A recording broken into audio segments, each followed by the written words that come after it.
schon mal so gehen, wie wir gekommen sind. Ne? Wir sind gekommen, still und heimlich, der Ball ist vorher gerollt, hat keinen interessiert, kicken ja ein bisschen Bild. Irgendwann werden solche Spieler wie Sven und Lars Bender immer weniger in der Bundesliga. So ein Typ wie die Benders, da muss man ja schon sagen, die werden so dermaßen fehlen. Wenn man sie nicht gehabt hätte, hätte man sie erfinden müssen. Also es sind zwei Spieler, auf die man sich verlassen kann. Das war ein Wahnsinnsgeschäft. Das ist wie, als würde man Porsche für einen Fuffi kriegen. Der Lars hatte immer, gerade in den Top-Zeiten, wo er auch noch nicht so verletzt war wie jetzt in den letzten Jahren, hatte er immer Anfragen von anderen Clubs, auch also logischerweise natürlich auch von den Bayern. Sie sehen sich nicht als wichtig an, aber sie sind unersetzbar für ein Kollektiv. Du kannst von denen einfach diesen Kampf, die Leidenschaft auf dem Platz, ich meine, das bringen die auch neben dem Platz mit und da kannst du einfach viel abschauen.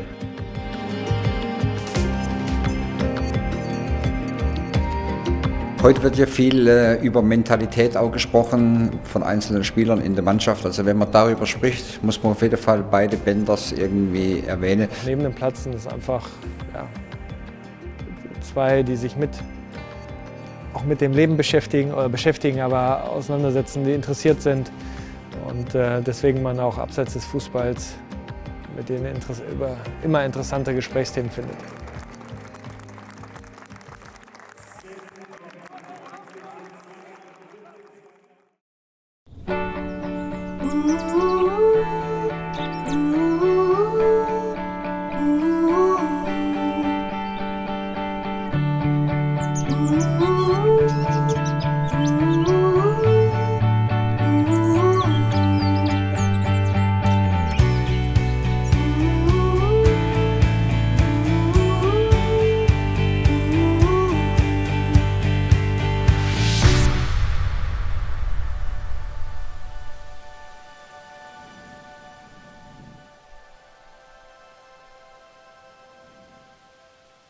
Die Benderbuben, wie wir gesagt haben, die haben ja gleich da hinten gewohnt. Dann sind die immer rübergegangen und die waren tagtäglich beim Fußballspielen da. Immer. Ob es Hitze war mit 30 Grad oder Regen, die haben immer Fußball gespielt. Und so sind die halt groß geworden und auch so gut geworden.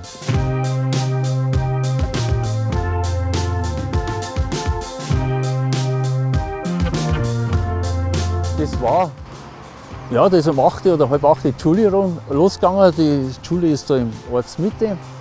Heimgegangen, vielleicht noch ein bisschen Hausaufgaben und dann sind sofort wieder rüber zum Fußballspielen. Ich bin immer relativ frühzeitig rausgegangen, weil bei mir war immer das Wichtigste, dass die Tornetze gut gespannt sind, wenn alle zum Spielen kommen. Und ja, ich glaube, wir haben im Winter ja auch gespielt. Also früher gab es noch relativ viel Schnee bei uns und haben den dann immer irgendwie platt gedrückt und weggeschaufelt und trotzdem gespielt. Und ja, das gefiel, glaube ich, den Leuten da im Verein nicht ganz so gut. Dann haben sie irgendwann die Tore angekettet, weil halt die Plätze drunter gelitten haben, wenn wir da gespielt haben im Schnee. Und ja, wir haben gedacht, naja gut, dann sollen sie uns halt die Tore anketten, dann spielen wir gegen die Turnhallenwand. Das war dann diese Turnhalle da. Da haben sie dann so mit Lehm und mit Dreck so Kreise gemacht, wo das Tor ist und so, dass sie da draufgeschossen haben. War natürlich schlecht vom Verein her, aber ging trotzdem wunderbar und irgendwann, ich glaube, das Jahr drauf gab es das nicht mehr, da waren die Tore wieder frei. Also. Wenn sie unter der Woche sich getroffen haben zum Spielen, da waren sie meistens alleine. Manchmal waren halt ein paar Freunde dabei, Schulkameraden. Ja, auch mal Ältere und da lernst du natürlich auch dann gegen Ältere durchzusetzen, die schwindelig zu spielen und dich zu entwickeln. Ich glaube, es war irgendwann schon auch zu sehen, dass wir uns ein bisschen absetzen von den anderen, aber wie gesagt, wir sind nicht alleine da gewesen. Die haben schon Kommando gegeben, damals schon. Und das war das Auffallende, wenn man eine F- oder E-Jugend sieht, die laufen alle am Ball nach. Und die haben sich schon in Position gebracht. Und das haben sie auch gegenseitig die Bälle zugespielt. Und manchmal auch die anderen Mitspieler mitgenommen. Aber sie haben bestimmt. Sie haben damals schon das Spiel bestimmt. Da ist zum Beispiel ein Foto von der F-Jugend. Das sind die beiden. Die waren nicht irgendwie Sonderlinge oder Einzelgänger, überhaupt nicht. Die hatten ja damals schon ein bisschen mehr Spielkultur, haben sich gegenseitig die Bälle zugespielt, aber Tori hat meistens der der Lars ein paar mehr geschossen. Der eine hat 53 gehabt, der andere 51. So ungefähr war das. Ja, es war. Ja, natürlich waren wir dann irgendwann schon besser, aber und haben viele Tore geschossen, was man heute kaum glaubt, aber wir haben viele Tore geschossen und ja, viele Spiele gewonnen, viel hoch gewonnen. Das war das letzte Jahr in der F-Jugend. Da ist es eigentlich dann richtig losgegangen. Und von den 97 Tore haben die Benders 90 miteinander geschossen. Das nimmst du ja als kleiner Junge nicht wahr, oder wenn du dann viele Tore schießt und die Gegner dann auch wirklich komplett vernichtest. Ja, ich meine, das ist dir gar nicht bewusst, aber wenn wir haben einmal so hoch verloren, weil wir, glaube ich, damals ausgeholfen bei 2 Jahre Älteren und so waren, glaube ich, gerade in der F-Jugend, wir haben gerade richtig angefangen mit Fußball. Ich glaube, wir haben 18-1 oder so verloren, wie sich das angefühlt hat. Ja. Aber sie waren nach dem Spiel nicht irgendwie ausfallend und dem Gegner oder sonst jemand irgendwie zu nahe getreten, überhaupt nicht. Ich habe keine Ahnung, weiß nicht, ob man geheult hat. Wahrscheinlich heult man da, wahrscheinlich war es so. Also ist ja auch nicht, wenn man 18 Dinger kassiert, das ist schon brutal. Und ja, also heute, wenn man darüber nachdenkt, ja, war das wahrscheinlich relativ krass in dem Moment für die anderen Kinder. Also ich mir so echt. Fast schon gemein. Ich muss mir jetzt nicht entschuldigen, aber es ist fast Doch, so. man muss sich entschuldigen. Es tut uns leid. Aber es tut uns einfach leid. Es ist doch gemein. Wir haben wirklich im Laufe der Zeit und der Jahre haben wir auch viele Menschen kennengelernt oder zumindest auch mal wieder getroffen, die an uns daran erinnert haben und gesagt haben, hey, wir haben damals gegen euch gespielt, wir haben so kassiert von euch. Aber die fanden es dann irgendwie cool. Also dann war es cool, weil sie gesagt haben, ja, ihr habt es ja geschafft. Also es war dann irgendwie schon absehbar. Dann 98, glaube ich. 98, da sind sie zu Unterhaching gegangen. Ja, lass uns mal mit Unterhaching probieren. Schauen wir, was rumkommt. Nach einem Jahr dann werden dann 2 draus und irgendwann führt er dann eins zum anderen, gehst den nächsten Schritt und so.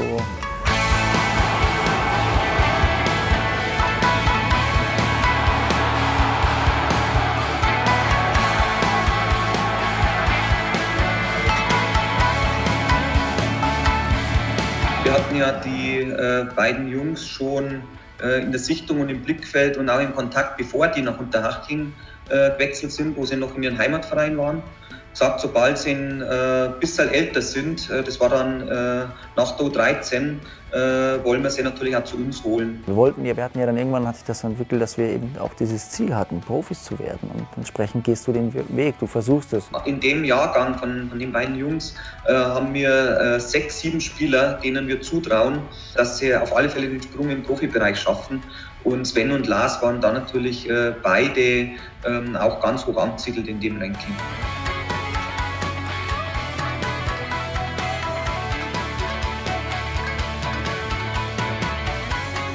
Wir haben diesen 89er-Jahrgang gehabt, der hochtalentiert war, der auch die deutsche Meisterschaft gewonnen haben. Da haben wir 2-0 gewonnen in Hamm, genau, und das war gegen Borussia Dortmund. Daran haben wir sehr gute Erinnerungen.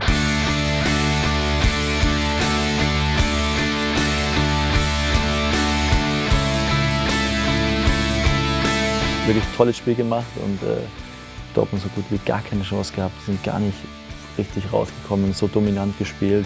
Uns als gesamte Mannschaft war klar, wir werden dieses Spiel gewinnen. Das war auch eine von diesen Selbstverständlichkeiten, die die Mannschaft gehabt hat, die Sven und Lars natürlich auch ganz extrem in der Mannschaft expliziert haben. Und es war auch eine richtig geile Zeit, auch das ganze Jahr, wie wir darauf hingearbeitet haben. Es war schon Wahnsinn, wir hatten schon intensive Zeit zusammen. Wir haben in der Punkterunde kein Spiel verloren gehabt, bis festgestanden sind, dass wir Meister sind. Ich glaube, aus dem Kader sind auch aus der Startformation gefühlt 8 von 11 Profi geworden, also wirklich Profi, Erst- oder Zweitliga-Erfahrung. Sensationell, das war unser erster Titel dann auch gerade in der Jugend, gell? Also richtiger, wo du sagst, okay, das ist dann schon... Nach der bayerischen Hallmeisterschaft. Ja, natürlich, und nach der Kreismeisterschaft und alles. Und aber dann halt auch deutscher Meister in der Jugendbereich war schon für uns toll, für 60 toll. Der Tag für uns sowieso. Stefan Reuter dann später dann noch gesagt, dass wir eine Woche später dann bei den Profis dazu stoßen, einen Profivertrag bekommen. Wir haben uns beide immer bis in die Haarspitzen motiviert, uns angeboten im Training und wollten unbedingt in die Mannschaft.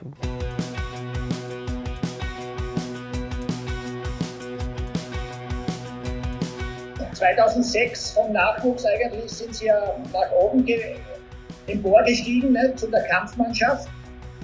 Und auf einmal stehen da Zwillinge vor mir beim Training. Das war für mich eine kuriose Situation, denn beide haben so gleich aufgeschaut, dass man sie wirklich nicht auseinanderbringt. Nee, das ist doch klar. Ich meine, früher waren wir natürlich auch noch ein bisschen, wie soll ich sagen, da waren wir uns dann doch noch mal ein bisschen ähnlicher, als es heute so ist. Also ich muss ja gestehen, ich weiß nicht, wenn die beiden da stehen, ob ich die auseinander kenne. Das ist ja heute noch so von den Bewegungsmustern her relativ gleich und gerade von hinten ist ja keine Chance. Im Spiel wahrscheinlich mit den Nummern ja, beim Training. Mir ist das relativ einfach gefallen. Wenn man genau hinschaut, so ähnlich sind sie sich gar nicht. So, sie waren genauso. Ich meine, gut, am Anfang habe ich Schwierigkeiten gehabt, sie auseinanderzuhalten. Aber die beiden, die waren so ähnlich in allen Belangen. Ich habe können sie jetzt morgen auseinanderhalten, obwohl wir es lange nicht gesehen haben. Also wenn man sie mal so jeden Tag gesehen hat, mal über eine Woche, dann konnte man Unterschiede erkennen. Also auch jetzt, wenn ich sie wieder anschaue, ich könnte nicht sagen, wer der Lars oder wer der Sven ist. Von hinten ist es ein bisschen schwieriger. Also ich würde die auch von Weitem erkennen. Aber von vorne eigentlich war ganz klar. Ich behaupte auch, ich erkenne sie jetzt auch problemlos auseinander. Das ist schwer, also das können wir absolut nachvollziehen. Wenn man sich einmal daran gewöhnt hat, dann wusste man. Es kann auch Absicht gewesen sein, weil ich dann als Trainer nie weiß, wer hat jetzt den Fehler gemacht. Nicht? Also das kann sich der eine oder andere nicht mehr rausreden. Nicht? Nee, der hat sich da aber grundsätzlich vertan. Das war keiner von uns, der den Fehler gemacht hat. Das war ein ganz anderer. Die haben keine Fehler gemacht, sage ich dir auch. Die wussten ganz genau, wie man sich zu verhalten hat. War vielleicht bei mir ein bisschen anders. Und nach ein paar Trainingseinheiten, ich glaube so nach einer Woche, habe ich zu ihnen gesagt, einer von ihnen soll sich die Frisur anders machen oder die Haare länger wachsen lassen. Also das kann sein, dass er es mal gesagt hat, das weiß ich heute nicht mehr, aber man sagt ja auch so mal was zur Presse. Dass man aber wir haben das jetzt nicht deswegen unbedingt gemacht, also kann ich mich nicht mehr dran erinnern, aber... Jeder, der Bilder von sich früher denkt, oh, wie bin ich rumgelaufen, was habe ich denn da für eine Feder aufgehabt? Es wurden Fehler gemacht. Ja, es wurden Fehler gemacht. Oh, ganz einfach, es wurden Fehler gemacht. Ja, muss man einfach akzeptieren und so muss man heute auch drüber schmunzeln und so. Ja, waren nicht unsere besten Tage.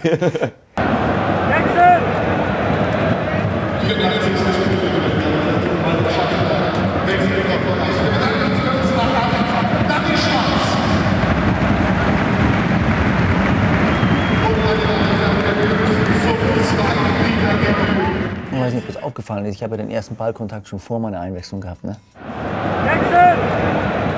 Der Lars war etwas weiter. Es war auch, wenn ich mit beiden gesprochen habe, so gegenüber, dann war immer der Lars der eher früher geantwortet hat, der schon früher das Heft in die Hand genommen hat, als wie das Sven, ja? Oh, das kann sein, ja. Ich habe ihn oft einen Vortritt gelassen. Mache ich ja heute noch. Der Respekt vom älteren Bruder, ja, das gehört sich ja so. Ja, und erst wenn der Bruder ausgesprochen hat, also der Ältere, dann darf ich auch mal.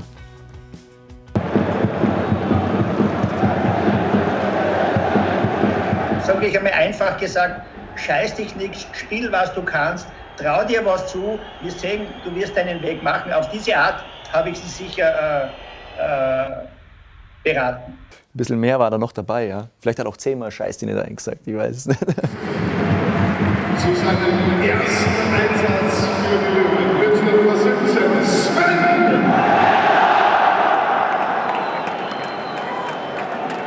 Also es war jetzt komplett identisch, oder? Ein und dieselbe Person sein können, wenn es nicht die Nummer geändert wird, oder? Ja, bei mir spielt ein ganz junger Bundesligaspieler, Lars Bender, 17 Jahre alt. Ist es nicht verrückt, zurzeit bei 60 München zu spielen, mit diesen Auf und Abs? Ja gut, also ich meine, es ist schon ein bisschen verrückt, aber ich war jetzt froh. Also die Situation hat sich für mich schon positiv gestaltet, dass ich einfach spiele.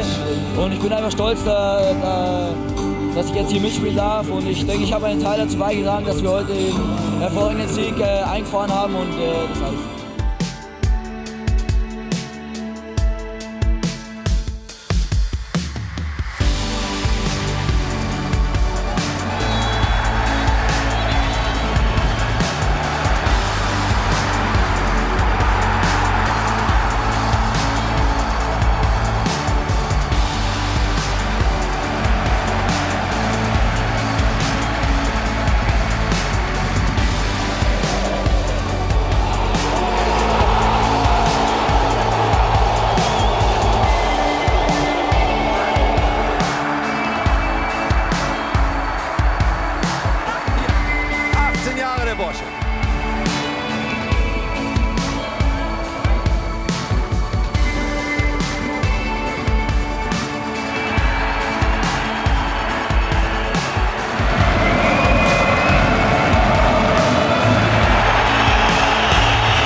Platz haben wir uns nicht versteckt, in der Kabine haben wir uns extrem versteckt. Da war das noch ein bisschen anders damals auch und hat uns aber extrem gut getan. Unsere 2 Klappstühle, da erinnere ich mich immer gerne an der Heizung. Jeder hat seinen Spind gehabt. Bei uns gab es 2 Klappstühle und wir saßen, glaube ich, eine Stunde vor dem Training immer so da und haben bloß nichts gesagt, bloß niemanden angeschaut. Und da saßen sie dann erstmal beide dann fromm und haben erstmal clever, muss man ja auch sagen, wie sie sind, aber auch von ihr Naturell erstmal beobachtet, erstmal alles genau angeschaut und erstmal zu schauen, wie der Hase letztendlich dann bei uns da oben in der Profikabine auch läuft.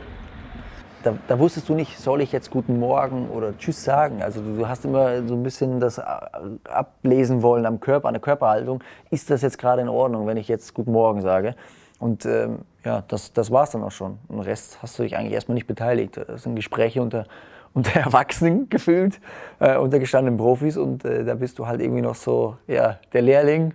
Ja, die sind immer überall hingegangen, wo es wehgetan hat, aber natürlich war es nicht so, dass sie mit ihren 17 Jahren da irgendwo reinkommen und erstmal irgendeinen gewissen Anspruch hatten, sich auf die Massagebank zu legen, ja, sondern am Anfang schon mal gar nicht und dann aber, na klar, wenn die ersten Verletzungen kamen oder auch mal hier zwicken, da zwicken, dann gab es ja auch Massagepläne und da wurden natürlich von oben nach unten erstmal die älteren Spieler geführt.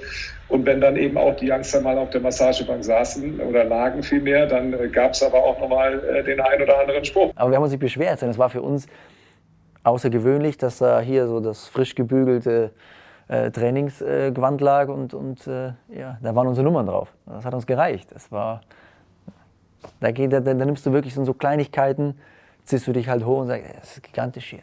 Und dann nimmst du das andere in Kauf und sagst, kriegst hier auf die Fresse und da und runter von der Bank und hier darfst du nicht ran und so. Das nimmst du dann auch mit und heute schmunzelst du drüber. Heute, weiß ich nicht, vielleicht in einer anderen Liga, aber hier in dem Bereich geht das nicht mehr. Das wird dir keiner mehr zulassen.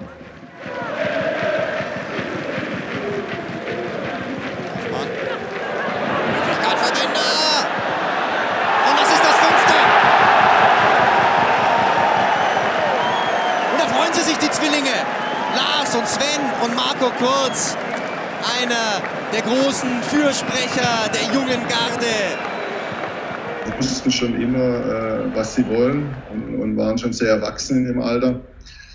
Was sie natürlich geprägt hat, war ihr unbändiger Wille, natürlich mit ihrem Talent gepaart. Ja. Aber sie waren schon immer klar, fleißig, unheimlich fokussiert auf den Fußball und du hast auch gemerkt, dass das einfach ihnen Spaß macht, das Spiel. Ja. Und das haben sie gelebt. Auch ein hohes Ranking hatten in der Mannschaft. Und das war nicht nur begründet durch ihre Leistung, sondern auch durch ihre Meinung und durch ihre Meinung und ihre Qualität, die sie dadurch auch ins Team einbringen konnten. Also für mich waren die einfach da. Also im Jahr 2006, glaube ich, hatten die im Herbst die ersten Spiele für die Löwen und wir waren ja immer noch so als Musiker getragen von der Zeit, von der WM-Zeit, von unserem Lied. Und das war die zweite Saison des Abstiegs. Also ich war dann unglaublich froh, als auf einmal diese beiden Racker da, die Blonden, auftauchten. Und meine Zwillinge in der Bundesliga bzw. zweite Liga war ja nicht allzu häufig der Fall. Und deswegen waren die sofort auffällig und haben sofort so eine souveräne Art gehabt, die vor allem halt den Löwenfans gefallen hat, weil sie auch für nichts zu schade waren und gleich mal äußerst abgebrüht da Fußball gespielt haben. Und das war ein totaler Segen für die Fans. Und waren so eine Art Heilsbringer waren die. Und man hat durchaus schon verfolgen können oder erahnen können, dass die mal wirklich weit kommen. Leider Gottes nicht mit den Löwen, aber 60 war unser Club und wir haben gesagt, dann spielst du deine Jugend. Das war für uns schon so ein Highlight, aber dann zu den Profis zu kommen, war natürlich genial. Das war wirklich unwirklich. Also das ist nicht einfach. Ja, wenn man das selber mal erlebt, dass man als Junger wohin kommt und dann versucht, auf Augenhöhe zu kommunizieren, allein schon, wenn es um Taktik oder Dinge geht, die im Spiel falsch oder richtig waren. Das ist so schwer und das konnten die beiden. Das hat mir besonders imponiert. Ja, aber kommt nicht von ungefähr. Ja, sind dann auch in der Zeit dann auch noch U19-Europameister geworden und ja, einfach den Weg beinhart durchmarschiert.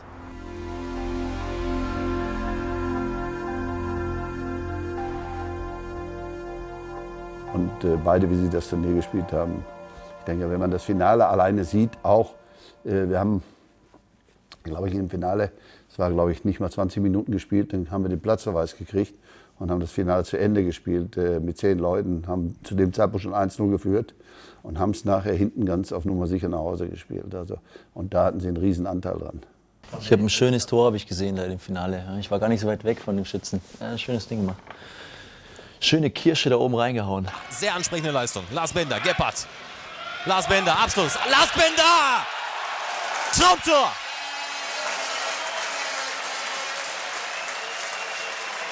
Deutschland führt im U19-Finale mit 1:0 durch Lars Bender. Ja. 10, 15 Meter so halb. Er war so ein bisschen rechts vor mir und dann haben sie sich gefreut zusammen, Lars und Sven so hochgesprungen direkt. Dann bin ich gekommen. War ein schönes Tor. Und ich sagte noch, fußballerisch ist das mehr als ansprechend. Lars Bender überhaupt keine Chance für Vincenzo Fiorello. Der Pass genau ins Kreuzeck da oben. Klasse Treffer. Was der linke, glaube ich, sogar, mit der linken Klebe. Linke Klebe. Linke Klebe, Linke Klebe. Ansatzlos da oben reingehauen. Ich dachte mir einfach, in dem Spiel, da ist ja noch gar nicht so viel passiert gewesen und so. Und dann war das aber mal so, ja, das Ding da oben reingezwirbelt. Und ich habe so, boah, krass, ey, also führst du hier gegen Italien. Damals erst noch ein bisschen anders gedacht, ja, Jugend-Europameisterschaft, das ist ja das Mega-Event schlechthin. War's auch.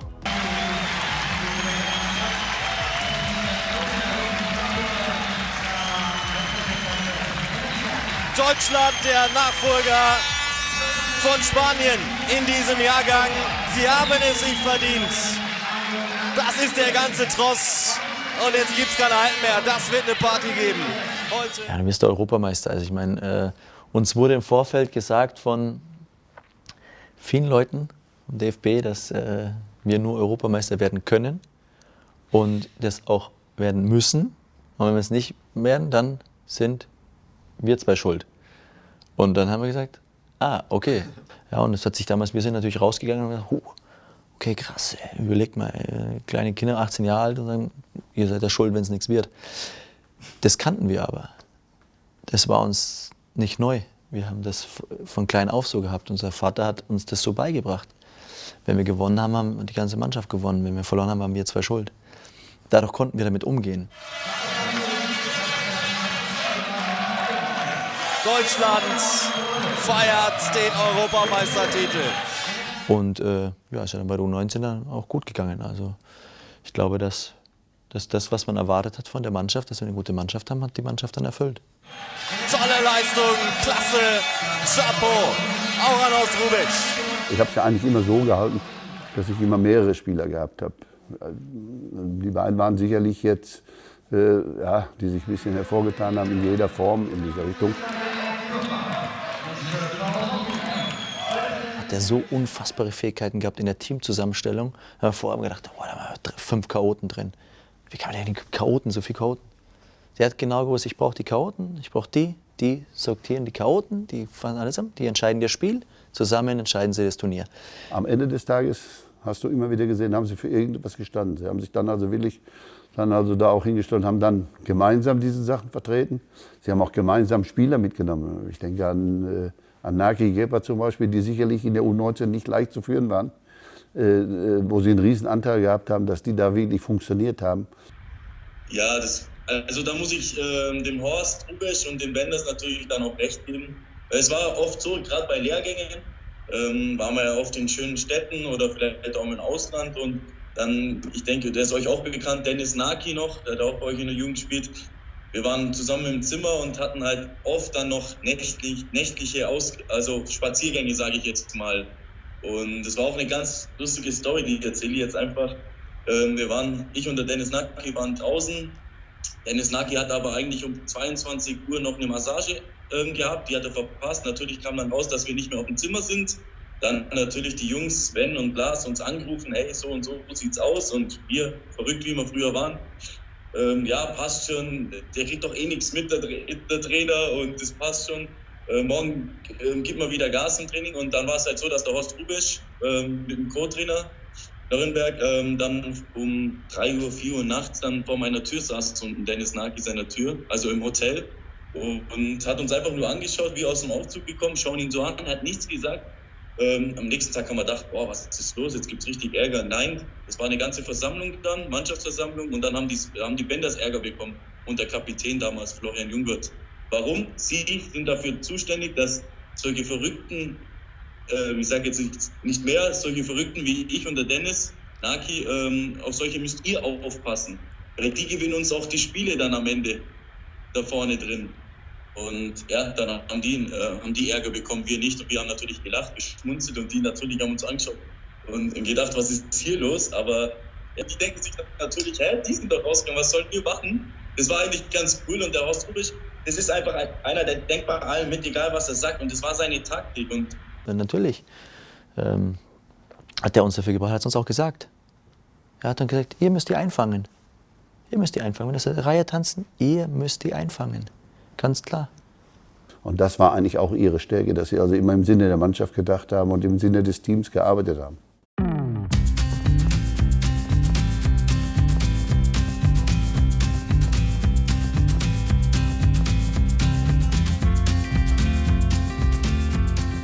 Damals sind Michael Rechke und ich nach München geflogen, waren bei Stefan Reuter zu Hause, der damals noch Sportdirektor von 1860 München war. Und war natürlich total interessiert im Grunde sogar an beiden. Lars war ja so ein bisschen der etwas offensivere, der auch rechter Verteidiger spielen konnte. Und der Sven war so ein bisschen der klassische Sechser, der auch manchmal dann noch in der Innenverteidigung aushelfen konnte. Und wir haben uns dann, weil wir der Position auch dann eigentlich mehr brauchten, uns für Lars entschieden. Lars war ja klar, bei mir war das eigentlich überhaupt nicht klar. Und dann rief mich ein gewisser Herr Klopp irgendwann an. Ich weiß nicht, warte ich sogar im Auto, gell, dass er musste mir hingefahren, irgendeinen Blödsinn wieder gemacht und so. Zum Saufen wahrscheinlich. Oder Lautsprecher an und so. Und ich so, habe ich so, halt bloß die Fresse jetzt, ey. Also bin ich hingegangen und so und irgendwo übers Land gefahren, ey, kein Netz gehabt, nochmal angerufen und so. Da muss ich sagen, eigentlich das eine Gespräch hat mir gereicht. Da habe ich gewusst, ich will dahin. Dortmund war ja nicht auf Rosen gebettet. Das ist ja jetzt nicht so, wir mussten schon Geschäftchen machen. Es war so, dass wir hatten einen Rechtsverteidiger, Rukavina, der jetzt nicht so ganz genau, der hat später noch bei Villarreal gespielt und eine ganz tolle Karriere gehabt, aber nicht ganz genau unserem Profil entsprochen. So, wir haben das so ein bisschen geguckt, was können wir da machen, was wollen wir da machen, und dann kam ein Angebot von 1860 für ihn. Und ja, so nach dem Motto, was können dann zahlen? Und so hat mir Michael Zorc damals erzählt, ja, nicht so viel, aber dann habe ich gesagt, gut, das ist nicht cool, aber ihr habt ja auch noch Sven Bender. Also Lars war damals Menschen auf dem Weg nach Leverkusen. Ihr habt noch Sven Bender, das fänden wir hochinteressant. Und dann haben wir das mehr oder weniger getauscht und ich weiß heute nicht mehr, ob wir drauf zahlen. Ich glaube, wir haben noch 2,5 Millionen draufgezahlt, wenn mich nicht alles täuscht. Das war ein Wahnsinnsgeschäft. Das ist wie, als würde man einen Porsche für einen Fuffi kriegen. Ich muss sagen, egal mit wem ich hier gesprochen habe oder wen ich jetzt kennengelernt habe, alle sind super sympathische Leute und ich bin einfach froh, dass ich den Schritt gemacht habe. Jetzt muss man schauen, wie es weitergeht, aber ich freue mich darauf.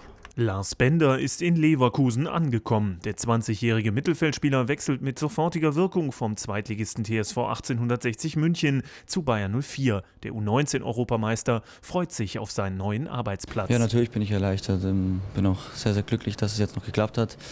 Ich denke, es war jetzt wichtig, dass eine Entscheidung gefallen ist und jetzt habe ich den Kopf wieder frei und kann mich komplett auf einen Verein konzentrieren und ja, bin dankbar, dass es Bayern Leverkusen ist. Er war Leverkusen, ich war dann Dortmund. Das waren die Vereine, die wir es ist wirklich kein Witz, an der Playstation früher, wir konnten beide nicht 60 nehmen, weil wir 60-Fans waren. Das durfte dann keiner. Dann hat der Leverkusen und ich Dortmund. Wieso? Ja, wieso? Es war für uns irgendwie so, das hat gepasst irgendwie so. Ich hab das in Dortmund so gemacht, da ist so ein bisschen die Energie, die Power, die da auch hintersteht. Für mich hat das so einfach auf mich so positiv gestrahlt. Ja, und ich weiß nicht, bei ihm...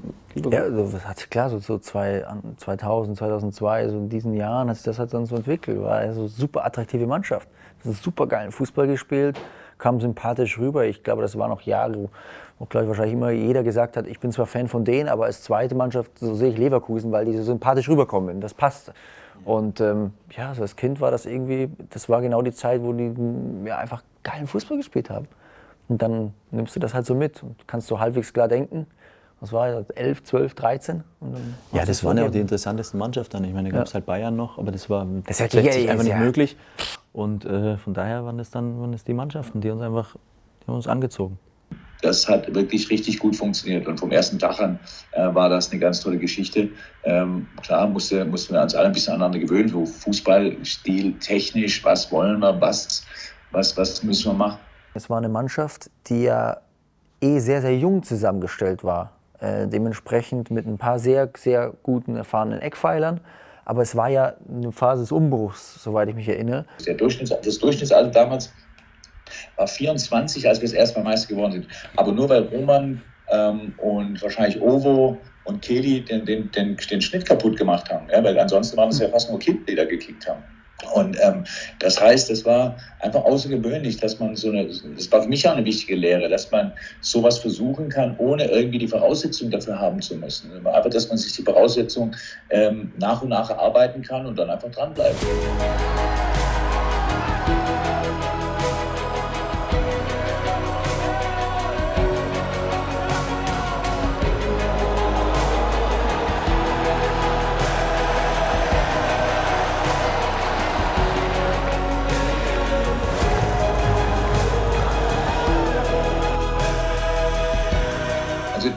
Also die wundervolle Geschichte von dieser jungen Mannschaft bei Borussia Dortmund, die war mir relativ gut gearbeitet, das ist ja keine Frage, aber ich habe halt durchaus den Eindruck entstehen lassen, dass ich irgendwie ein ganz guter Trainer bin.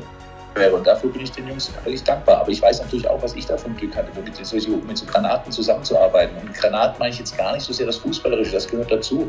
Es gibt auch andere gute Kicker.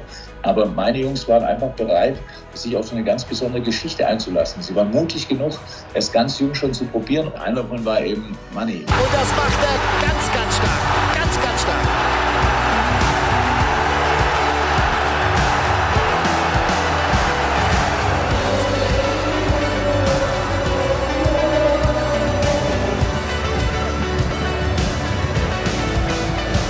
Ich glaube, dass wir alle gegenseitig voneinander profitiert haben. Ich glaube, Kloppo wäre vielleicht nicht die Entwicklung genommen, die er dann genommen hat, wenn er uns nicht gehabt hätte.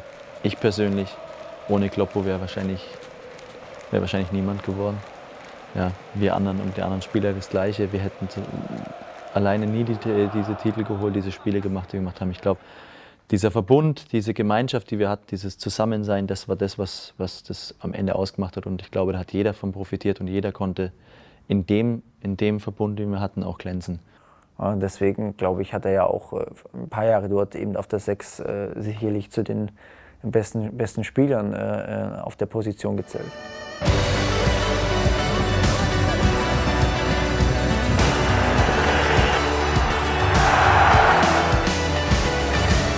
Vor allem in der Saison 2011 war die Doppel-6 Bender-Shahin nicht so schlecht. Das war ein bisschen wie Franz Beckenbauer und Katje Schwarzenbeck. So, Katje Schwarzenbeck hat die Zweikämpfe geführt und Franz Beckenbauer hat den Ball aufgenommen, ist nicht losgelaufen, hat irgendwas Schlaues gemacht. Und das war bei Manni und Nuri auch so. Hat natürlich eine brutale Entwicklung genommen in den Jahren. Ist gereift zu einem absoluten Spitzensechser in der Zeit. Für mich war er für eine lange Zeit die beste 6 in Deutschland, definitiv.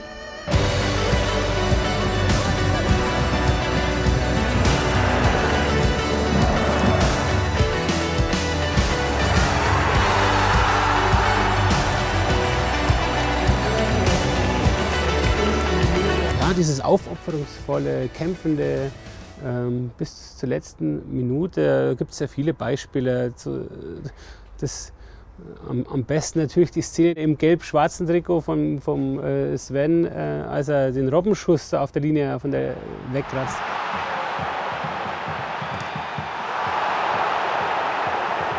Während der Zehenspitze, also mit seinem, weiß ich nicht, ob er sich vorher das Ding noch geschnitten hat, aber wahrscheinlich war er nicht geschnitten, weil sonst hätte er den ja nicht gehabt, den Ball vom Arjen Robben war es, der ableitet.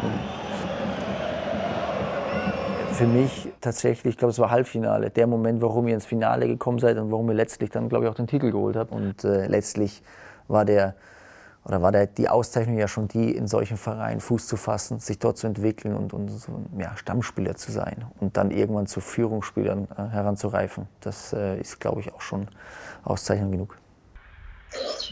Also ich weiß jetzt nicht, ob er eine bessere Karriere haben kann. Also du spielst bei 1860 als Kind bis Jugendlicher oder fortgeschrittener Jugendlicher, was auch immer, wechselt dann zu Borussia Dortmund, gewinnst mit denen wahrscheinlich, ich denke mal, man hat 4 Titel gewonnen, wahrscheinlich war er dann noch dabei beim 2. Pokalsieg, was schon mal nicht so vielen Leuten gelingt.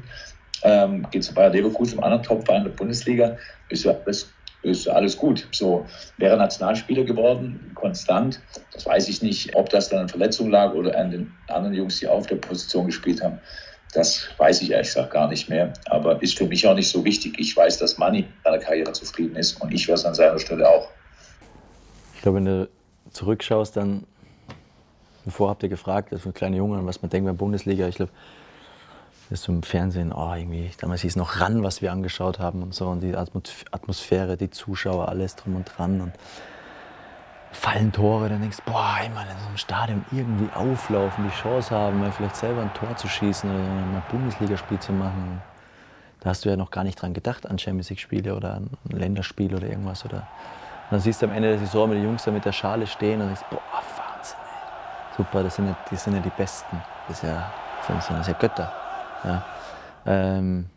Deswegen gewünscht, gehofft, wahrscheinlich auch damals schon dran geglaubt, weil ich glaube, nur wenn du daran glaubst, kannst du auch irgendwann verwirklichen und schaffen. Aber dass das natürlich alles so gekommen ist, hätte ich mir trotzdem nie irgendwie so im Traum dann wirklich vorgestellt, dass es genau so läuft. Also da gehört ja viel dazu, da gehört auch Glück dazu, in richtigen Momenten richtige Entscheidungen zu treffen. Und klar, also das war auch mit meinem Schritt nach Dortmund damals noch nicht absehbar. Ja, ich glaube, dass, als ich da hingekommen bin, auch Dortmund selber noch nicht gewusst hat, dass das, was vor ihnen liegt, so gewaltig wird. Manni ist übrigens sein Name. Wenn ich ihn anrufe, dann sage ich immer, hallo, hier spricht der echte Manni. Dann lacht er auch schon immer. Ja, wir fanden das einfach super witzig, ihn Manni zu rufen. Es war klar, zu meiner aktiven Zeit war ja Manni Bender Spieler sozusagen.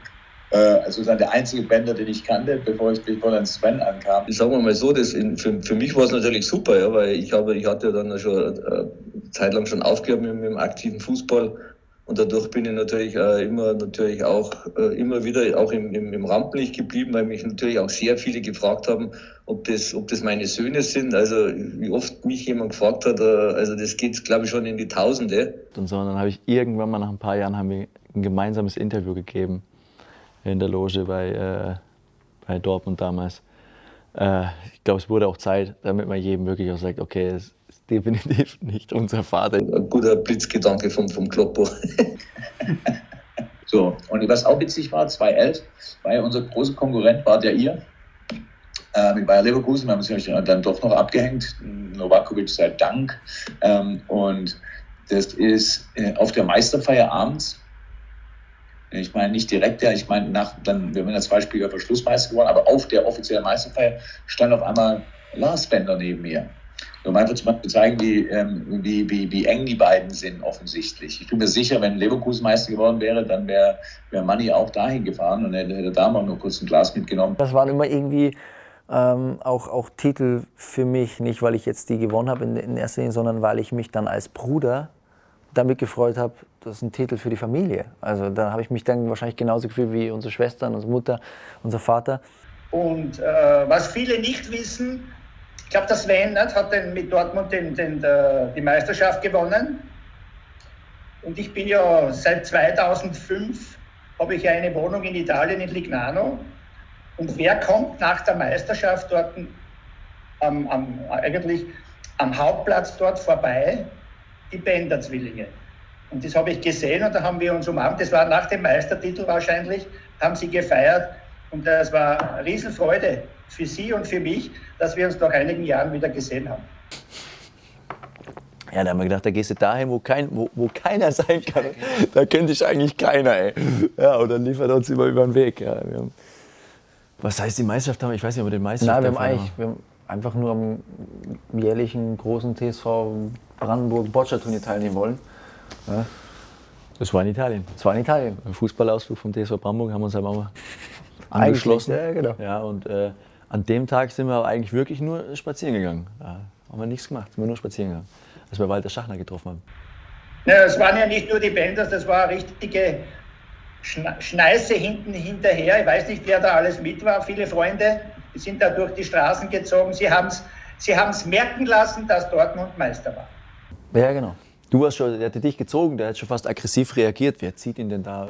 Hat mich zurückgelegt. Da war schon sauer, weißt du. Und dann, aber nicht erkannt haben, weil wir es nicht erwartet hatten. Du schaust ja dann auch nicht jedem Menschen, dem du da irgendwo über den Weg läufst, ins Gesicht. Aber dann hat er uns zurückgezogen und dann, ja, so war das.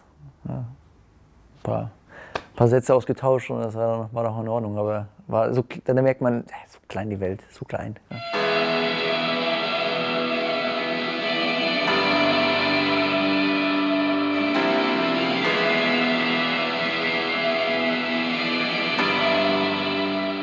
Bayer 04 hat also einen weiteren jungen Rohdiamanten verpflichtet, der in Leverkusen den nächsten Schritt in seiner Karriere machen will. Und dann war Lars natürlich für uns ein großes Geschenk, weil er nicht nur ein großes Talent war, aber auch seine Art.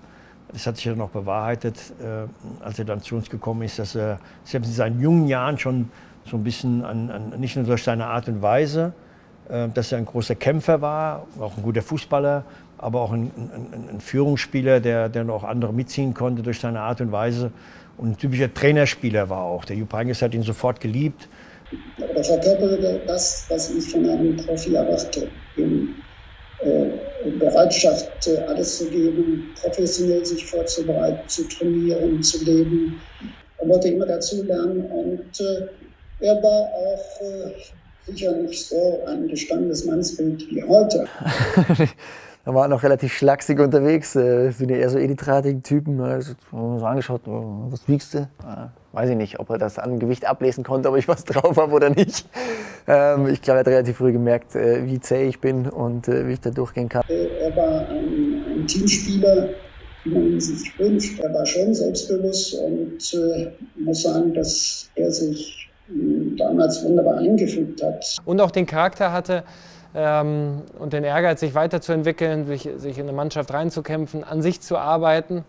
Ich weiß noch, dass er, als er dann gekommen ist, war sehr aufgeregt, war aber direkt da in der Kabine und trotz, dass er noch so jung war. Und da habe ich schon so in der Anfangszeit direkt gemerkt, so, es ist einfach ein anständiger Junge. Ja, auch die Demut gehabt, sozusagen.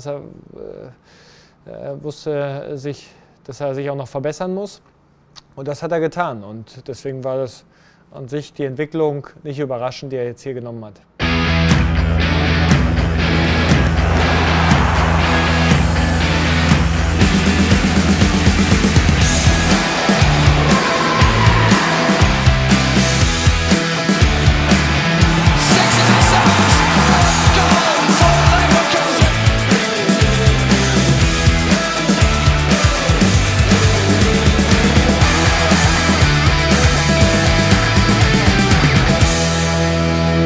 Lars hat ja auch im ersten Jahr, als er zu uns kam, auch nicht immer gespielt. Damals war hier Arturo Vidal, Simon Rolfes, Michael Ballack haben wir dann noch geholt. Also wir hatten schon ein Top-Mittelfeld. Da war das dann nicht mehr immer so einfach als junger Kerl für den Lars hier sich durchzusetzen. Aber er hat sich dann durchgesetzt durch seine Art und Weise. Und deshalb war es genau richtig, dass wir ihn schon relativ früh verpflichtet haben. Weil ich habe ja in meiner ganzen Karriere mit sehr vielen jungen Spielern zusammengearbeitet. Und ich habe auch den Spielern gesagt, dass es mir Spaß macht, mit Spieler zu entwickeln, Spieler zu fördern. Und Lars ist ein intelligenter junger Mann, der das sofort gemerkt hat. Ein Stück weit so eine Vaterfigur mit einer gewissen Gelassenheit, Ruhe. Wie soll ich sagen, schon auch die richtigen Momente gefunden, mir Hilfestellung zu geben, Werkzeuge in die Hand zu geben, aber auch die nötige Ruhe zu vermitteln. Das hat mir sehr, sehr gut getan. Und ich denke, dass er über die vielen Jahre sich natürlich immer weiterentwickelt hat, aber dass gerade so die ersten 2 Jahre natürlich für ihn sehr wichtig waren. Und dann hatte er auch zum Beispiel mit Sami Hübje damals, den wir aus Liverpool geholt haben, hatte er natürlich auch innerhalb der Mannschaft eine große Spielerpersönlichkeit, die schon alles im Fußball erlebt hatte, zur Seite. Und deswegen ist das natürlich an so einem Einstieg schon etwas leichter. das war einfach dann, was soll ich sagen, außergewöhnlich zu sehen. Er war ja gar nicht mehr so der ganz schnellste, aber so eine Ruhe und Erfahrung, die er halt ausgestrahlt hat und die Situation so souverän gelöst, einfach aufgrund seines Erfahrungsschatzes, das er über all die Jahre im absoluten Spitzenbereich gesammelt hat und war nebenbei eben auch noch ein super geil umgänglicher Typ, genauso wie Manu Friedrich, ach und wie sie alle heißen und Castro, Banetta und ja, es war eine geile Truppe, da habe ich richtig Spaß gehabt zu der Zeit. Habe ich auch gebraucht, neben dem Platz tatsächlich auch so den Spaß und das hat dann auch in Leverkusen nie aufgehört, weil wirklich immer coole Truppen zusammengestellt wurden, mit denen man nebenbei auch echt Spaß haben konnte. Wenn ich jetzt in die jüngste Vergangenheit schaue, da hast du dann so einen Julian Brandt, Havertz und Volland und Baumgartlinger, wie sie alle heißen, die ganzen Verrückten. Das glaubt ja draußen keiner, was das für Typen sind. Ne? Die haben ja alle wirklich einen am Helm, komplett. Aber sie kriegen es halt auf dem Platz irgendwie gebacken. Ja, da muss man schon mal fragen, wie das geht, aber es kann dann irgendwie nur so dieses typisch Künstlerische sein. Ne? Die haben alle an einem Helm, aber irgendwie machen sie da irgendwie Kunst. Ja, und natürlich Clarence Kies, dem ich auch sehr, sehr eng bin und der als aktiver Spieler sehr wichtig für mich war, wo er eben ein paar Jährchen älter war, aber er hat mich auch an die Seite genommen und viele Ratschläge gegeben, hat sich echt eine Freundschaft entwickelt. Also wir haben ganz viel Sachen, ich glaube, die kann man gar nicht aufzählen, aber die man irgendwie von einem anderen abgeguckt hat und die man auch so ein bisschen mitnimmt in seinem Leben. Ja, ich glaube, dass er hier genau den Verein gefunden hat damals, der perfekt zu seinem Spiel gepasst hat auch. Ja, ich glaube, das ist ein familiäres Umfeld gewesen, ein Verein, der irgendwas Besonderes hat. Ja, es ist schwer auch zu greifen, aber jeder, der über Leverkusen spricht und Leverkusen sieht, weiß, okay, das ist sehr glanzvoll. Also man hat eine gewisse Art und erwartet auch einen gewissen Fußball. Gerade diese Sachen, spielerische, hat sehr gut zu ihm gepasst und ich glaube, er hat auch perfekt über all die Jahre zu Leverkusen gepasst. Ich glaube, es hat nie jemand darüber nachgedacht, dass Lars Bender dann mal nicht mehr in Leverkusen spielt. Und der Ball ist drin! Und Leverkusen führt mit 4:3 mit einer Traumflanke!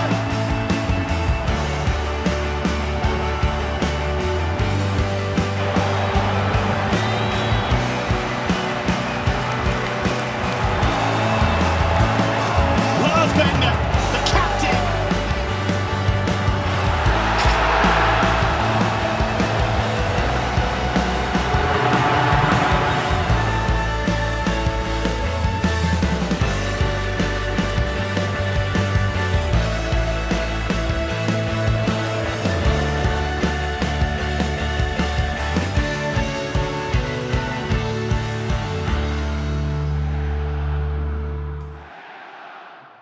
Für uns war das Ziel, Bundesliga zu spielen. Und dann kommst du da hoch und spielst dann irgendwann Nationalmannschaft. Und jetzt muss man natürlich sagen, deutsche Nationalmannschaft, da laufen natürlich auch keine Blinden rum. Das ist das Beste, das Beste, das die Welt anzubieten hat.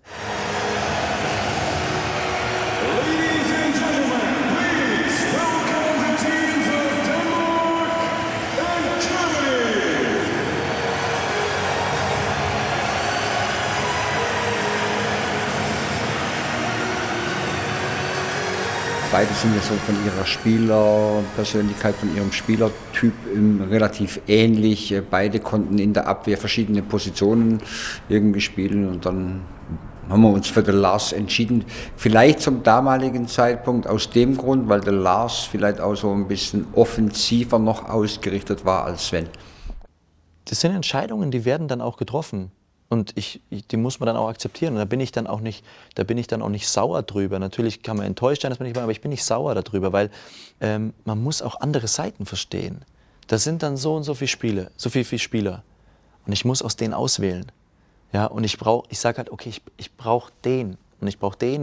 Und der muss da reinpassen. Der passt da. Und ja, vielleicht hat der gut trainiert da.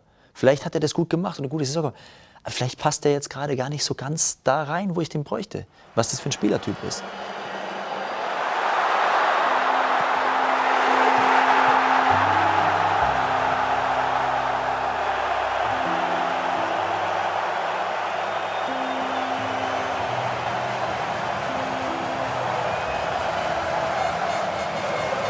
unvergessen, der Sprint über rechts gegen Dänemark, 12. Im dritten Gruppenspiel, weil wir haben schon die ersten beiden gewonnen, aber wir mussten das dritte sogar noch gewinnen, obwohl wir schon 6 Punkte hatten. Aber das war ein wichtiges Tor und dass wir da ins Achtelfinale kamen. Also ein super Tor und hat ja auch, sag mal, mit dem Sprint seinen Kampfgeist gezeigt oder wie er agiert. Und auch sofort 60er-Trikot gewedelt und das war natürlich schwierig. Wunderbar. Und solche Momente, die behältst du natürlich als Spieler auch in der Zeit danach. Da denkst du immer gerne dran zurück, sozusagen auf dem Höhepunkt deiner Schaffenskraft solche Turniere gespielt zu haben. Und darauf kann er sehr stolz sein. Und das wird er immer mitnehmen und vielleicht irgendwann dann auch seinen Enkeln mal davon erzählen.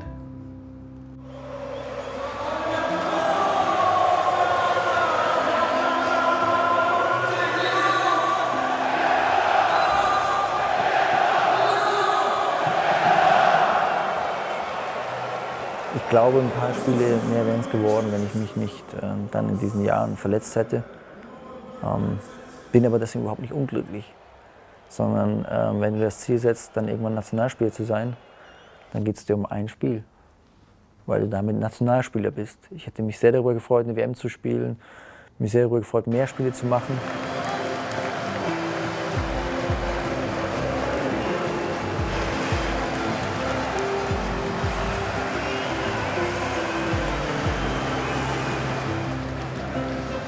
Wir sind dankbar für das, was wir bekommen haben, weil das ist, glaube ich, trotz allem außergewöhnlich. Und wir hätten uns nie erträumt, dass wir diese Eindrücke, diese ganzen Geschichten und Erfahrungen sammeln. Das muss man dann alles erstmal sortieren, mit so einem Turnier, mit so einem Tor. Und dann stehen daheim dann irgendwann die Journalisten vor der Tür bei der Mutter und die kann nicht mehr zum Bäcker gehen. Und das war dann für mich damals so eine Phase, die musste ich erst mal einordnen lernen. Ich hatte immer gesagt, mit dem Fußballerlassbänder können die machen, was sie wollen, aber die Menschen sollen sie ein bisschen zurücklassen. Ich wollte mein Privatleben immer aus allem raushalten. Und das war dann damals so eine Zeit, wo ich gemerkt habe, oh, die bohren in mein Privatleben, in allem. Also was für eine Pizza ich mag, was für ein Eis ich esse. Und das ist einfach für uns hirnloser Krampf, wenn ich anfange, den Menschen zu lesen und zu sagen, der isst am liebsten Stracciatella-Eis und da irgendwas über den zu erfinden, dann höre ich irgendwann, oh, der isst am liebsten Currywurst, nur weil ich einmal in der Stadt eine Currywurst gegessen habe. So ein Bullshit muss man erst mal erzählen. Aber das ist letztlich das, wo man auch als Fußballer, wenn man auf diesem Niveau ist, sich dort bewegt, umgehen lernen muss, wenn man das nicht kennt. Und wir waren ja wirklich aus so einem ganz kleinen Umfeld, kleinen Nestchen, würde ich fast sagen. Unsere Frauen, ich sage das immer suffisant so ein bisschen, sind so gefühlt aus der Nachbarscheune. So ist das eben. Und dann kommst du in diese große, weite Welt und dann kamen sehr, sehr viel, sehr, sehr große Schritte, eine gewaltige Dimension auf uns zu. Bundesliga, Nationalmannschaft, dann so eine Europameisterschaft, was du für Eindrücke dort gewinnst während so einem Turnier. Dann machst du ein Tor, bist auf einmal so ein gefeierter Held, dann spielst du da aber keine Minute mehr. Dementsprechend habe ich mich 1-2 Wochen zurückgenommen, für eine Finca gebucht und habe so gut wie keinen Menschen gesehen, 2 Wochen. Hat mir sehr, sehr gut getan, aber während dieser Zeit kam eben der Anruf von Bayern. Das hat mir so ein bisschen aufgewühlt. Der Lars hatte immer, gerade in den Top-Zeiten, wo er auch noch nicht so verletzt war wie jetzt in den letzten Jahren, hatte er immer Anfragen von anderen Clubs, auch also logischerweise natürlich auch von den Bayern. Es ist richtig, dass Lars Bender in München diskutiert wurde. Normal, wenn du da eine Anfrage bekommst, kannst du schon mal schwach werden. Aber klar, er hat sich dann entschieden, bei uns zu bleiben. Wir wollten auch unbedingt, dass er bleibt. Rein Sport, ich habe gesagt, man muss sowas machen. Von meinem Herzen her hätte ich es nicht machen können. Ja, ich fühle mich hier sehr, sehr wohl, bin glücklich hier und deswegen will ich auch langfristig hier im Verein bleiben. Und ich bin ja ein Typ, der was unterschreibt, der meint das eben auch so. Also ich bin dann überzeugt, es ist das Richtige für mich. Entsprechend habe ich dann auch mit den Vorständen von Bayer gesprochen, gesagt, wie seht ihr die Sache? Und man hat mir gesagt, wir werden dich auf keinen Fall abgeben. Wir haben den Vertrag auch von unserer Seite so unterschrieben, mit der Überzeugung, das ist das Richtige für dich und für uns. Es hat sich dann so ein bisschen herauskristallisiert, schon nach 1, 2, 3 Jahren, dass ihm das gefällt hier. Man hat dann auch die Tendenz gehabt, dass er auch nicht nur Führungsspieler sein kann in der Zukunft, sondern auch noch Kapitän werden kann, irgendwann zu einem gewissen Zeitpunkt. Und er natürlich auch unseren Club geliebt hat, das ist ja auch immer wichtig. bei so einem Spieler, der dann so praktisch seine komplette Karriere dann in einem Club verbringt. Zum anderen hatte man auch das Gefühl, dass der Lars natürlich sofort nach einigen Jahren dann auch hier das Bayerkreuz so ein bisschen eintätowiert hat. Ich habe mich brutal gefreut und habe gesagt, ich will da unbedingt mit. Das ist für mich ein Mega-Event. Ja? Dass wir natürlich Glück hatten mit der Olympiade, dass zum ersten Mal der Fokus extrem auf Fußball lag. War super für uns. Ich glaube, heute sogar mit das Schönste und das Größte, was wir erlebt haben im Fußball. Ich habe dann erstmal, ich höre nicht richtig, also ich dachte, wir können da mitfahren. Ja. Aber das kam ja nicht bei jedem immer gut an, weil nicht jeder das Olympiaturnier im Fußball so wichtig gesehen hat. Ja, und wir haben gesagt, das ist ja ein indirekten Schlag ins Gesicht jeden Sportlers. Weil klar, im Fußball hast du Champions League und du hast Europameisterschaft und du hast Weltmeisterschaft.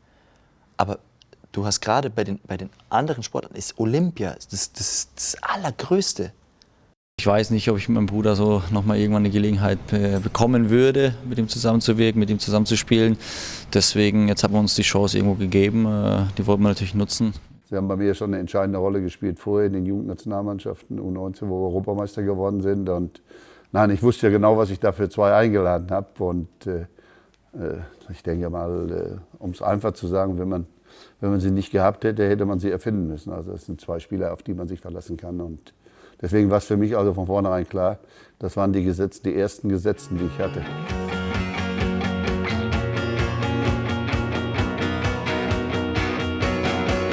Ja, aber das ist ja auch so eine Geschichte, die, glaube ich, die wenigsten wissen. Wir waren natürlich tief enttäuscht und durch die Vorgeschichte mit der Nationalmannschaft, den 7-1, wurden einfach von Beginn an ausgepfiffen und waren eigentlich sehr unwillkommen dort in dem ganzen Spiel. Letztlich war es aber dann, glaube ich, eine Geschichte, mit der oder mit dem Ausgang dieser Geschichte konnte ja irgendwie gefühlt jeder leben. Wir haben uns teuer verkauft, hätten das Elfmeterschießen auch gewinnen können, dann verlierst du es. Und sie hatten irgendwie ihre gefühlte Genugtuung, auch wenn sie irgendwie nicht so war, wie sie es sich vorgestellt hatten, aber sie haben gewonnen. Und bei einem Olympiasieg kann sich auch nicht beschweren. Aber die letzten Züge waren eben die und die sind uns am allermeisten im Gedächtnis geblieben.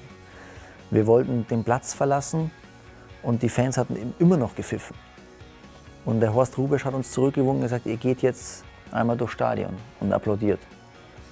Und das war bemerkenswert. Wir haben dann angefangen zu klatschen, uns auch zu bedanken, obwohl wir eigentlich ausgepfiffen wurden. Und dann, dann änderte sich irgendwann das Bild. Es fing langsam an, die Leute dann statt zu pfeifen zu klatschen. Und dann haben irgendwann das ganze Stadion geklatscht. Und das ist dann so ein Moment, wo wir gesagt haben, es war genau das der Moment, warum wir da waren. Weil du merkst, das ist der Sport, der verbindet halt. Ne? Egal, wer du bist, was du für Vorgeschichten hast, wie du zueinander stehst. Der Sport kann so viel erreichen, so krass verbinden. Und das ist uns in diesem Moment klar geworden. Wir haben nur durch unsere Haltung, durch das, was der Horst darauf hingewiesen hat, durch unsere Haltung, ein bisschen applaudieren, haben wir, 70.000, 80.000 Menschen dort drin bewegt, ihre eigene Haltung zu ändern. Und das ist genau das, warum wir da waren. Und das nehmen wir aus diesem ganzen Ding mit.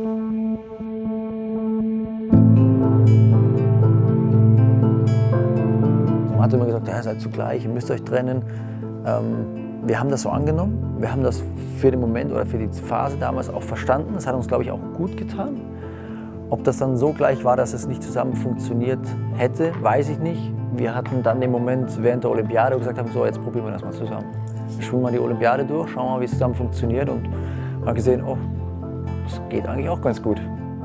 Hallo, ich bin Sven Bender. Ich freue mich jetzt, ein Teil der Bayer 04 Leverkusen-Familie zu sein.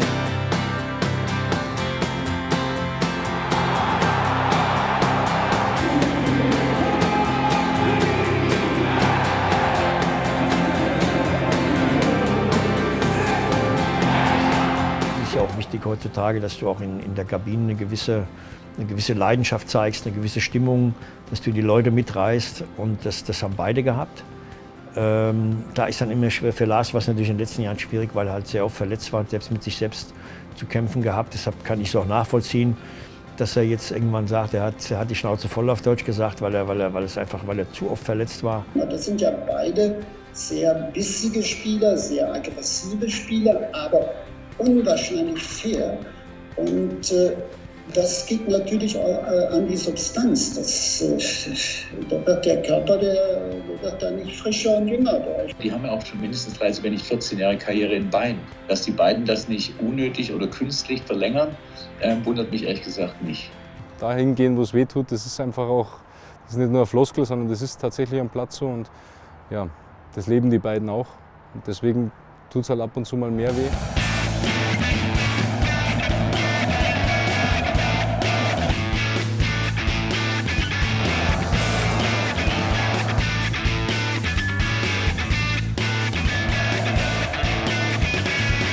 Wenn Bänder am Boden liegen und wenn Manni nicht mehr aufsteht, muss es schon richtig wehtun. Und so ist es in diesem Fall leider auch. Der Mittelfeldabräumer bekommt das Knie des Gegenspielers ins Gesicht und erleidet einen doppelten Kieferbruch. Das ist ein Kampf, jeden Tag mit dir selbst wieder zurückzukommen, weil die anderen gehen einfach weiter, die bleiben in dem Rhythmus, werden besser und spielen und spielen und spielen. Andere spielen sich in den Fokus und du bist irgendwo an der Seite und du musst dann da oben wieder reinschneiden, wenn du wieder zurück bist. Und dann musst du es schaffen, sofort dein Niveau zu haben. Das ist nie normal, nach einer Verletzung zurückzukommen und auf seinem Niveau wieder zu sein. Nie. Wie viele Spieler scheitern an dem Punkt und fallen runter? Der Weg zurück gehört auch dazu, den kann man auch nutzen und der kann einen auch besser machen. Und ich glaube, mit der Herangehensweise und den Dingen, die sie schon alle erlebt haben auf dem Krankenregister, sieht man einfach auch, dass das möglich ist. Wenn man damit professionell und gut umgeht und die Chancen sieht, dann kann man das auch mit mehr Verletzungen durchstehen. Und wenn sie nicht gespielt haben, dann waren sie trotzdem wichtig in der Mannschaftskabine. Und das macht es so außergewöhnlich. Wenn beide ausgefallen sind, dann hat da schon viel auch auf dem Platz gefehlt. Ne? Und dann war es immer schwer, da auch die Spiele zu gewinnen. Und das sind dann noch Typen, die mit ihrer Körpersprache auf dem Platz auch beispielsweise den Fans zeigen, ja, wir wollen unbedingt das Spiel gewinnen, wir wollen unbedingt die 3 Punkte. Und wenn es 4-2 steht und ich spiele einen Fehlpass, dann gibt es einen Anschiss so auf die Art. Sie sehen sich nicht als wichtig an, aber sie sind unersetzbar für ein Kollektiv. Das sind Menschen oder Spieler, die sie nicht haben verbiegen lassen. Sie gucken nicht zu, sie fassen mit an und sind auch bereit, jederzeit immer jedem zu helfen. Deswegen diese Art und Weise, sich nicht zu schonen, voranzugehen, auch nach Negativerlebnissen immer noch dazustehen, das ist etwas, das können nicht alle. Und solche Typen findest du ja im Fußball nicht mehr, die sterben ja alle aus. Und das ist das, was Sie ja auszeichnen. Sie haben immer eine Ehrlichkeit gehabt. Sie haben immer für sich auch ehrlich beantwortet, gebe ich 100%, bringe ich alles ein, mache ich alles. Und die wissen ganz genau, was sie machen, die Jungs. Die haben einen klaren Kopf, aber alles mit Spaß verbunden. Ich denke, das habt ihr alle gemerkt, jetzt bei Leverkusen, jetzt sind da beide bei euch schon ein bisschen länger. Ist alles mit Spaß verbunden, aber zum gewissen Punkt dann die Ernsthaftigkeit. Und das zusammen ist einfach top. Schnick, schnack, schnuck. Schnick, schnack, schnuck. Oh, der Joker gewinnt immer. Darf ich anfangen? Also wir haben uns eher unterstützt. Okay, du brauchst gar nicht so viel zu sagen, jetzt halt fest. Ja, 1 Zentimeter größer. Ja, au! So ein Müll. Leute, er macht mich fertig. Also heute im Trainingslager. Mir macht's geil. Kommt noch was, ne? Das war's jetzt. Große Leistung. Ende. Ciao. So ein Typ wie die Benders, muss man ja schon sagen, die werden so dermaßen fehlen. Beide zeichnen ja aus, dass sie bestimmte Ansprüche haben, dass die ehrgeizig sind, dass sie sehr professionell, integer und wirklich hart arbeitende Fußballer sind. Und von daher ist mir deren Meinung immer extrem wichtig gewesen. Wir haben aber auch gleichzeitig darauf geachtet, dass Ordnung herrscht, ob es in der Kabine ist, auf dem Platz ist, im Bus ist. Ja, das sind alles so Dinge, Respekt auch natürlich zu haben, auch allen, die um das Team herum sind. Und all diese Dinge, das haben die natürlich auch verkörpert. Und ja, da können sich die Jungen schon eine Scheibe von abschneiden.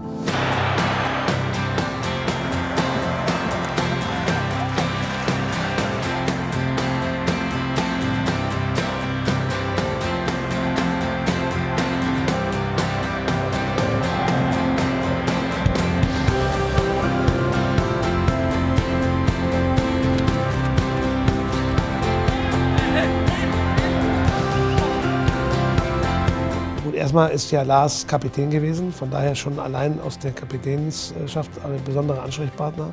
Als ich hier reinkam und gesagt, man möchte irgendwann ein Team um mich herum aufbauen und einen Titel holen. Und ich glaube, ich habe es zumindest, geschafft, dass man tatsächlich ein bisschen was um mich herum aufgebaut hat, dass ich hier Einfluss nehmen konnte, verschiedene Dinge irgendwie versucht habe und angestoßen habe. Er hat auf jeden Fall seinen Stempel aufgedrückt. Er gehört einer, glaube ich, mit zu den Spielern, die auch am längsten im Verein sind und extrem was hinterlassen, extreme Spuren im Verein hinterlassen und leider hat es nicht ganz gereicht für den ganz großen Schlag. Das war auch für mich eigentlich wichtig. Ich wollte auch hier hinkommen, ich wollte eigentlich Leverkusen helfen, einen Titel zu holen, weil Leverkusen immer so gezeigt hat, ist immer gut, aber sie schaffen es nicht final und irgendwie das habe ich selber irgendwie so als Aufgabe auch für mich gesehen und ich wollte ihn dabei unterstützen, weil es jahrelang seine Aufgabe auch war, daran mitzuarbeiten, eben endlich mal sowas zu holen und letztes Jahr waren wir nah dran, haben es aber noch nicht geschafft und das ist sehr schade, das ist das Einzige, was ich ihm gegönnt hatte, das ist wirklich sehr, sehr schade, aber so ist der Fußball manchmal. Manchmal kriegt man nicht alles, was man will, auch wenn man alles dafür tut.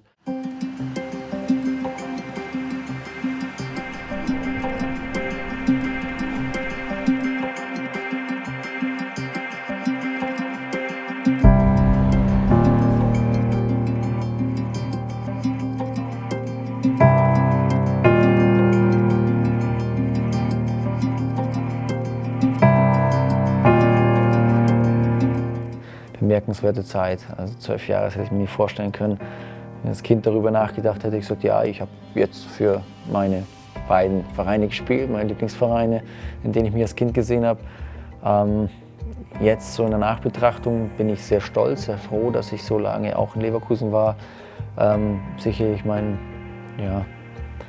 Fußstapfen hinterlassen habe. 12 Jahre im Verein, über 200 Spiele, so lange Kapitän gewesen ist, dann ist es automatisch eine besondere Figur, unabhängig von der Persönlichkeit, die er ist und von der exzellenten Person, die er ist es natürlich ein Ausrufezeichen, was er alles für den Verein geleistet hat.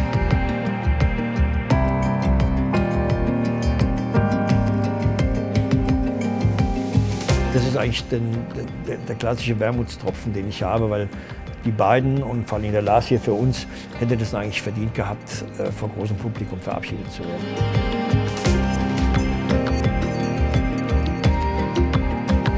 Ich persönlich bin sehr dankbar, dass ich mit meinem Bruder zusammen mit Leverkusen noch das letzte Mal dann zusammen spielen kann und dann noch in Dortmund. Ich habe gesagt, das ist doch top.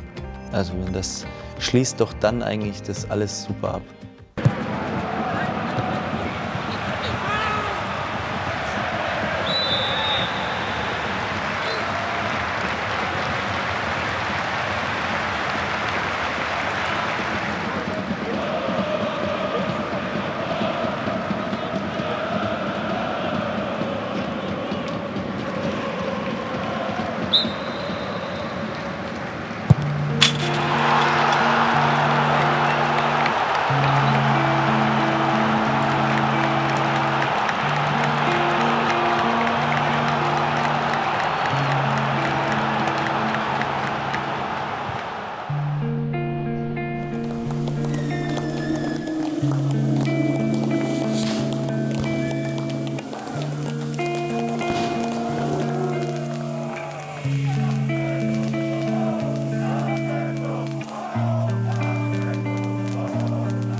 Am Ende ist auch wichtig, was man hinterlässt, wie die Leute einen sehen und ob man mit erhobenem Haupt gehen kann. Und das, glaube ich, kann er. Und die Leute werden seinen Namen immer in Erinnerung haben, sich immer an seine Spielweise erinnern, an den Spiel erinnern und wissen, der Mensch, der hat alles hier gelassen und er hat alles für Bayer Leverkusen getan.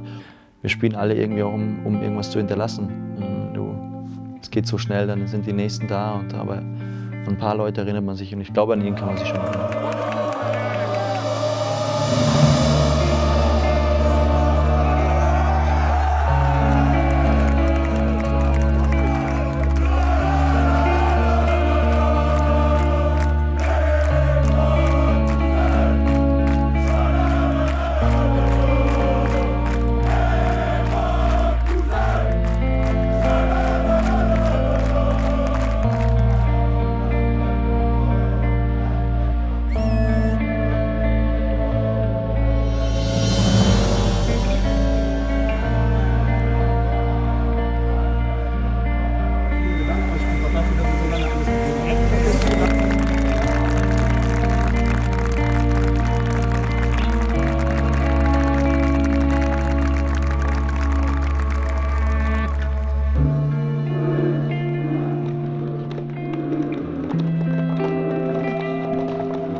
Soll ich anfangen, oder? Also Servus Fans, ja, das war's jetzt. Ich habe noch mal ein paar Informationen von uns bekommen über unsere Karriere. Ich hoffe, es war sehr interessant. Ja, von meiner Seite aus gibt es nur eins. Danke zu sagen, danke für die 4 Jahre, die ich hier hatte. Das waren sehr tolle Jahre. Ich wurde sehr, sehr gut von euch aufgenommen. Die Zeit, die hat mir ja, alles gegeben, was ich mir gewünscht habe. Ich hoffe, ich konnte euch auch einiges zurückgeben. Es war mir immer wichtig, dass ich auch ja, meine Identifikation mit dem Verein und mit euch zeige. Und ich hoffe, dass es bei euch angekommen ist. Ja, so geht es jetzt leider zu Ende. Leider können wir uns nicht im Stadion von euch verabschieden. Das hätten wir natürlich gerne gemacht.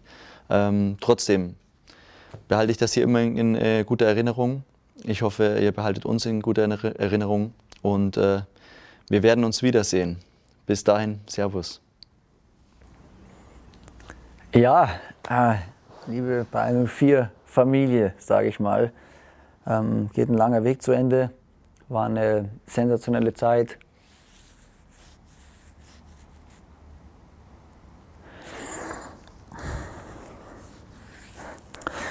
Und kurz aus.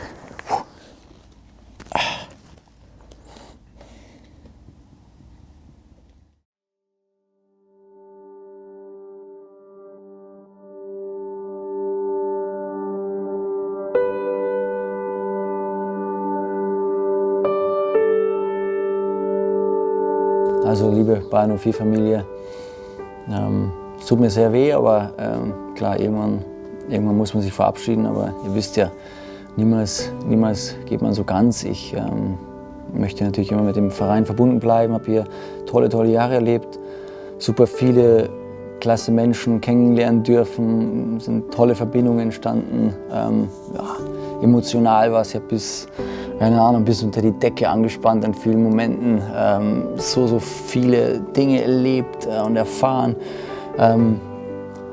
geile Spiele gesehen, Tore gesehen, Atmosphären im Stadion gehabt, die außergewöhnlich waren, die Mitarbeiter, Angestellten, die Mannschaften, Trainer, alles, was irgendwie um und in dem Verein arbeitet, durfte ich kennenlernen, habe super tolle Beziehungen aufgebaut. Dafür bin ich extrem dankbar. Es geht eine besondere Zeit zu Ende für mich, die mir schmerzt definitiv. Ich habe es super gern gemacht, vom ersten bis zum letzten Tag. Irgendwo streikt dann der Körper und man muss die Entscheidung treffen, aber ja, wie ich gesagt habe, ich gehe nicht so ganz. Jeder, der meine Nummer hat, kann mich jederzeit anrufen. Nur tut mir einen Gefallen, nicht direkt am nächsten Tag anrufen. Irgendwo ein bisschen Ruhe musste mir mal gönnen. Ja, ich wünsche dem Verein alles Gute für die Zukunft, den Leuten hier nur das Beste, viel Glück, vor allen Dingen irgendwann raus aus diesen schwierigen Umständen rein in ein wieder schöneres Leben, ein erfülltes Leben, voller Harmonie und Liebe und ja. Havidere, Servus, macht es gut.